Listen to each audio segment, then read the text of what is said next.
Assalamu alaikum wa rahmatullahi wa barakatuhu. This is Tariq. Today I am going to tell you a story. आज मैं आपको एक कहानी सुनाने वाला हूँ. One thing I want to tell you, एक बात मैं आपको बताना चाहता हूँ. Before starting this lesson, इस लेसन को शुरू करने से पहले, I was weak in English. So I didn't know how to pronounce, how to read and how to speak. मैं इतना वीक था, इतना कमज़ोर था अंग्रेज़ी में कि मुझे पता ही नहीं था कि किस तरह पढ़ना है, किस तरह बोलना है और किस तरह समझना है. So I started my English with short little stories and quotes. मैंने अपनी अंग्रेज़ी जो शुरू की थी वो की थी बहुत ही छोटे छोटे जुमलों से, बहुत ही छोटी छोटी स्टोरीज से और कूट्स से. अगर आप में से किसी को कूट्स का नहीं पता तो मैं आपको बता दूं, गोल्डन वर्ड्स को कहा जाता है. अगर आपने मेरी सेंटेंसेस की सीरीज को देखा हो तो जब मैंने लेसन स्टार्ट किए थे, मैंने start teaching, so I taught you, मैंने आपको पढ़ाया था sentences and golden words, that is called quotes. Okay, so वो गोल्डन वर्ड्स कहलाते हैं कूट्स. तो मैंने अपनी अंग्रेज़ी शुरू कैसे की थी? मैंने शुरू की थी स्टोरीज से और कूट्स से. और मेरी फर्स्ट स्टोरी जो मैंने पढ़ी थी, माय फर्स्ट स्टोरी, जो मैं आपको आज सुनाने वाला हूँ. आपको हंसी आएगी, इतनी छोटी सी स्टोरी, इसमें समझने वाली क्या चीज़ है. But I was stuck in this story. मैं इस स्टोरी में अटक गया था because I didn't know how to pronounce. मुझे नहीं पता था कि प्रोनाउंसिएशन कैसी है, इसकी तलफ़ुज़ की अदायगी कैसे. And second thing, but I knew the story summary. मुझे पता था कि स्टोरी क्या है, मतलब basically I can read and understand, but I don't know how to pronounce. मैं उस वक्त थोड़ा थोड़ा अटक अटक के पढ़ लेता था और मुझे ये पता था कि अंग्रेज़ी इसकी ट्रांसलेशन क्या है. इतनी मेरी अंग्रेज़ी जब मैंने स्टार्ट की थी तो मेरी ऐसी थी. और मैंने स्टार्टिंग इस स्टोरी से किया था. मेरी टू स्टोरीज थी. जो मेरी फर्स्ट स्टोरीज थी वो ब्लाइंड गर्ल थी, शायद आपने सुनी हो. मैंने एक लेसन में शेयर की थी आप लोगों से, एक अंधी लड़की की जिसको एक लड़का अपनी आंखें दे देता है. सो उस स्टोरी से मैंने स्टार्ट किया था और इस स्टोरी से मैंने अपनी इंग्लिश स्टार्ट की थी. तो बताने का मकसद ये है कि मैंने स्टार्ट बहुत छोटे छोटे जुमलों और छोटी छोटी स्टोरीज से किया. और मैं बहुत ज़्यादा कंफ्यूज रहता था कि यार पता नहीं कहाँ गलती हो जाएगी, कहाँ मसला हो जाएगा. बहुत ज़्यादा लोगों से डरा रहता था. I was afraid with people. Maybe people will laugh at me. मुझे लगता था कि लोग मुझ पे हंसेंगे. That is the reason I was afraid to speak in front of them.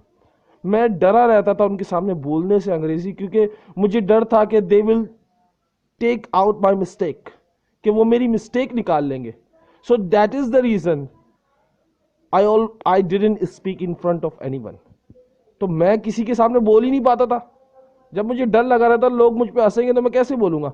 यही मेरी सबसे बड़ी कमज़ोरी थी और इसी ने मुझे अंग्रेज़ी सीखने नहीं दी.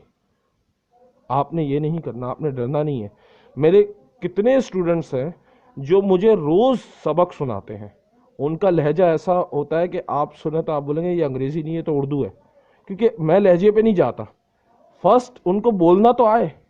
First if they speak English then I will teach them how to pronounce correctly. कि मैं पहले उनको अंग्रेज़ी बोलना तो सिखाऊं, फिर उसके तलफ़ुज़ पे आएंगे, क्योंकि तलफ़ुज़ के चक्कर में हम अंग्रेज़ी बोलना छोड़ देते हैं. तो तलफ़ुज़ की टेंशन नहीं लेनी, अंग्रेज़ी बोलना तो आए, फिर उसको करेक्ट करते करते आ ही जाएगा सब कुछ. लेकिन स्टार्ट कहीं से तो करें. सो आपका वक्त बर्बाद किए बगैर, without wasting your time, let me start my story. A sad story, एक दुखी कहानी. A girl wanted a ring. A girl, एक लड़की, वॉन्टेड अ रिंग, चाहती थी कि उसे अंगूठी मिले. यानी उसका जो मंगेतर है या उसका दोस्त है या उसका हम सफ़र जो बनने वाला है वो उसे अंगूठी गिफ्ट करे. So a girl wanted a ring. लड़की चाहती थी उसे एक अंगूठी मिले ताकि उसका बॉयफ्रेंड जो है वो उसे प्रपोज करे और उससे शादी के लिए शादी मंगनी की अंगूठी दे। बट लेकिन a boy gave a teddy bear, लेकिन लड़का जो है वो उसको एक भालू दे देता है, एक टेडी बियर दे देता है, जिसको हम सोते हुए अक्सर लेते हैं बच्चे। वो उसे गिफ्ट करता है, यानी उसे देता है। इन एंगर, गुस्से में, the girl threw the bear on the road, जो लड़की होती है वो फेंक देती है उस बेयर को, उस भालू को, ऑन द रोड, सड़क पर। The boy went to take it back, लड़का उस भालू को जो फेंका होता है रोड पर उसे लेने जाता है। बट लेकिन was hit by a car, लेकिन कार से टकरा जाता है। इन बिटवीन एंड डाइड, और इसी दौरान वो मर जाता है। एट हिज फ्यूनरल, उसके मैयत जो हो जाती है, मैयत जब दफन किया जाता है, उस वक्त का वक्त होता है, उसको कहते हैं फ्यूनरल, जब मुर्दे को दफनाया जाता है। द गर्ल हग्ड, लड़की जो है उसके फ्यूनरल पर उस भालू को कस के गले से लगाती है। द बेयर हार्ड, यानी बहुत कस के उसे गले लगाती है। And the machine in it spoke, और उस भालू के अंदर एक मशीन होती है जो बोल पड़ती है दबाने से। वो क्या होता है? विल यू मैरी मी, क्या तुम मुझसे शादी करोगी? The ring is in my pocket, अगर तुम्हारा जवाब हाँ है तो मेरी पॉकेट में, मेरी जेब में अंगूठी पड़ी है। बहुत सिंपल और सादा कहानी थी, लेकिन बहुत ही मुझे पसंद आई है। जब मैंने स्टार्ट की थी तो मुझे ये बहुत अच्छी लगी थी, तो मैंने आज आप लोगों के साथ शेयर की। ये बहुत इजी थी।